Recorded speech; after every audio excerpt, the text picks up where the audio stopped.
الله وبركاته. من داخل معرض اولاد عاشور لتجاره الدراجات وقطع الغيار. النهارده داخل المعرض هنعرض لكم العجله الريس الالومنيوم ديت من شركه فليفر. شركه فليفر ده يا جماعه من اقدم شركات العجل في مصر وبره مصر. العجله ديت يا محترم فيها تفاصيل جميله جدا، بالذات في الشاسيه بتاعها اللي هو كله الومنيوم.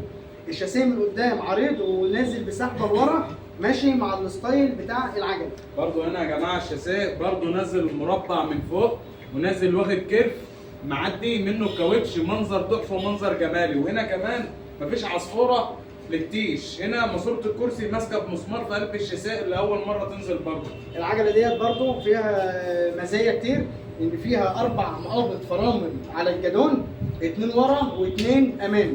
كمان يا جماعه العجله دي السرعات بتاعتها اللي ورا 7 سرعات مش 6، 7 سرعات.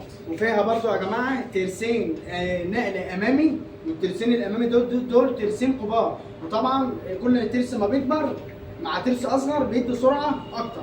كمان يا جماعه الكفف هنا نازله لنا حديد شوكه بحيث ان الشبشب ما يتزحلقش من عليها، او لا مؤاخذه الجزمه ما تتزحلقش من عليها.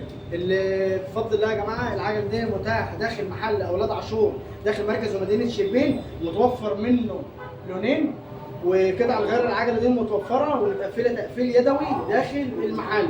ومعانا كلمه سر: عم عاشور خلقه ضيق واسنانه بتزيق.